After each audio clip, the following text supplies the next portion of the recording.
Bonjour à tous, suite à des petits soucis matériels, je n'ai pas pu réutiliser les images que j'avais filmées. Pour la suite de cet épisode, vous aurez donc à l'image des illustrations et je m'en excuse, mais le matériel m'a trahi pour cette fois-ci.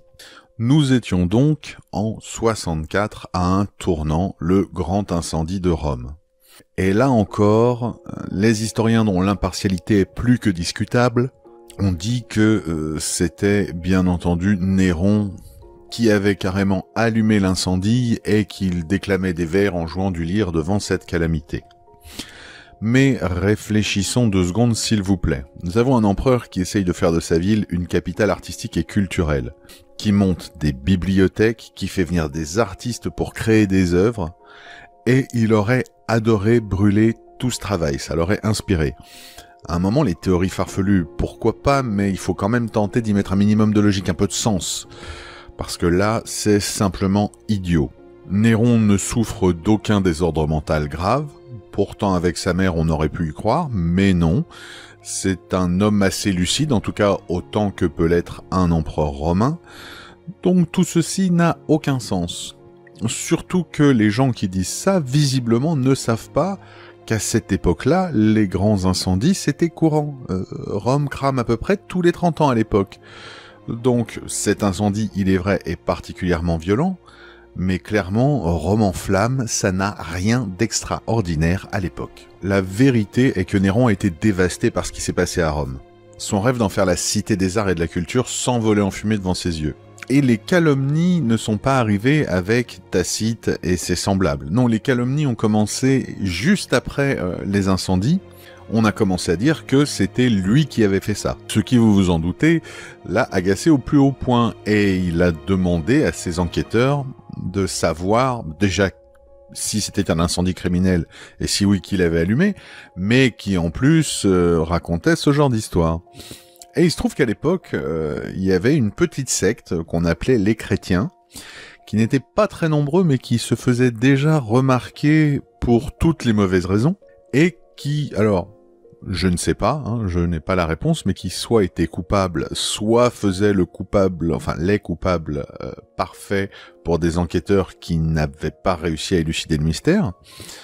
Toujours est-il que les enquêteurs rapportent que ce sont les chrétiens qui sont coupables de l'incendie et des rumeurs. Et là, notre ami Tacite, historien et visiblement comique de son état, nous explique que Néron, pour punir les chrétiens, a fait brûler tous les chrétiens de Rome, etc., etc. Alors, on peut pas tout mettre sur le dos de Tacite, puisque ces récits ont été transmis en étant recopiés. Puisqu'à l'époque, c'est comme ça qu'on faisait les livres avant l'imprimerie. Et ils ont été recopiés par qui, à votre avis? Par les chrétiens. Qui, du coup, on sans doute n'ont pas du tout exagéré les récits déjà exagérés de Tacite. Historiquement, ce dont on est sûr, c'est que 300 personnes ont été jugées comme agitateurs et ont été décapitées. Certes, après cela, on a eu des persécutions, mais à la limite, je me demande ce que les gens trouvent étrange et injustifié là-dedans. Vous avez un empereur qui reçoit de ses enquêteurs un rapport lui disant que une secte est à l'origine de l'incendie qui a détruit l'œuvre de sa vie et la capitale de l'Empire. Du coup, vous vous attendez à ce qu'il fasse quoi? Si on veut comparer les punitions, je tiens à rappeler qu'après le soulèvement des esclaves mené par Spartacus, la peine qui a été infligée aux insurgés est que 6000 esclaves ont été crucifiés le long d'une route qu'on appelle la Via Appia. Donc, finalement, 300 décapitations, je trouve pas ça incroyablement barbare. Il est donc face à une ville sinistrée qu'il doit reconstruire. Et comme c'est un homme de goût, il va tenter de l'embellir et de la rendre plus sûre. Déjà, il va changer l'urbanisme pour en finir avec les incendies récurrents.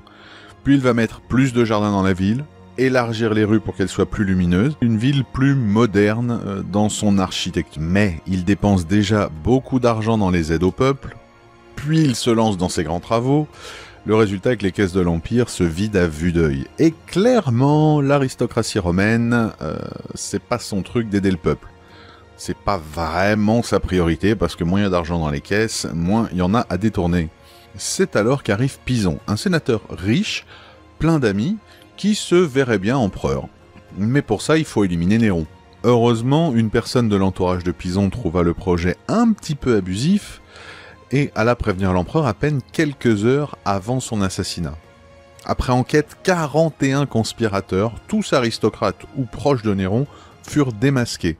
Mais le coup de grâce vient du fait que dans ces 41 conspirateurs, il y avait Sénèque, son précepteur, qui avait pris sa retraite soi-disant, mais faisait quand même partie de la conspiration. Sur ces 41 personnes, il n'y a eu que 18 condamnations à mort, des exils, et certains ont même bénéficié du doute. Quant à son vieil ami, Néron lui ordonna de s'ouvrir les veines, ce qui fut fait. Et là encore, on accable Néron en le traitant de bourreau du bon Sénèque. Un personnage qui quand même a été la cause d'une révolte par avarice et qui fait là un acte de haute trahison cherchant à tuer l'empereur. Et on s'étonne que ce type soit condamné à mort.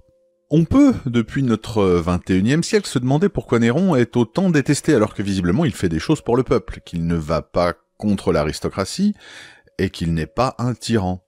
Mais à Rome, à cette époque, contrairement à la vision romantique qu'on en a aujourd'hui, la ville est barbare. À Rome, on aime le sang, le meurtre, la guerre, les complots, et le peuple, honnêtement, on lui a construit des arènes pour qu'il regarde les jeux et en fait pour qu'il se taise. C'est à peu près toute l'attention qu'il mérite de la part du Sénat de l'époque. Donc tout ce que fait Néron est très impopulaire auprès de l'aristocratie, mais très populaire auprès du peuple. Le problème, c'est que c'est l'aristocratie qui tue les empereurs et pas le peuple, enfin. En tout cas, pas pour Néron. On va continuer dans la joie et la bonne humeur. Poppée, la femme qu'aime Néron, attend un nouvel enfant, de lui bien sûr, et va devoir se faire avorter et va mourir pendant l'intervention. Puis, pour rajouter un peu de fun, une petite épidémie de peste démarre à Rome. Et bien sûr, certains disent que c'est le châtiment divin contre Néron et que d'autres calamités viendront. Si on cherche dans les livres saints, par exemple, des histoires similaires de calamités, de châtiments divins, on peut penser que finalement, la punition des chrétiens romains était pas si injustifiée que ça. Ou alors, attention, au contraire, ils ont été injustement punis pour quelque chose qu'ils n'avaient pas fait, et du coup, ils se sont vengés, ce qui serait totalement logique. Voire, ça n'est qu'une coïncidence, et ça n'a absolument rien à voir. Toujours est-il que ces rumeurs circulent. Pas besoin de dire qu'avec tout ça, Néron n'est pas le plus heureux des hommes. Et là, on peut penser qu'après toutes ces épreuves, son état mental commence à se détériorer. Je ne pense pas qu'il devienne fou, mais on peut clairement penser qu'il devienne hautement dépressif. À peine 2 mois après ça, encore de mauvaises nouvelles. Un soulèvement en Gaule, mais surtout un soulèvement dans les provinces espagnoles, mené par Galba.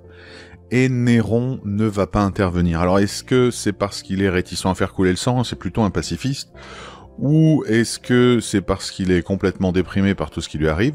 Toujours est-il que ce désintérêt sera une erreur fatale. Les provinces occidentales proclamèrent Galba empereur quelques jours plus tard. Et Néron, sachant que sa tête a été mise à prix, dut s'enfuir avec les 2 ou 3 fidèles qui lui restaient. Il partit à cheval avec ces derniers vers la demeure d'un ami, mais au lever du soleil, le bruit des galops à l'extérieur lui fit comprendre qu'on l'avait retrouvé. D'après ce qu'on dit, et là on reste très prudent, il aurait prononcé une dernière phrase « Ah, quel artiste perdu pour le monde !» avant de se saisir d'une dague et de se l'enfoncer dans la gorge. Et c'est ainsi qu'aurait fini Néron, l'empereur aux multiples talents, qui rêvait de devenir un artiste grec. Mais l'histoire ne s'arrête pas là, et je vais vous montrer une dernière fois à quel point le personnage de monstre qu'on a fait de lui n'a pu naître que dans la stupidité et la jalousie. Galba devint empereur comme il se doit, mais c'était un tyran qui perpétra d'effroyables massacres et qui sera assassiné au bout de 6 mois. Ensuite arrive Othon, qui sera empereur 3 mois avant d'être forcé de se suicider. Vitellius, son successeur, était un peu plus malin et a voulu gagner la confiance du peuple en copiant un peu Néron. Mais ça n'est pas donné à tout le monde et il tiendra quand même 9 mois avant de finir lapidé par la foule. Je rappelle que Néron a régné 14 ans et tenu à travers un grand incendie et une épidémie de peste. Néron est-il un saint ? Oh, certainement pas. Il est à l'origine, volontairement ou non, enfin plus ou moins, de très nombreuses morts.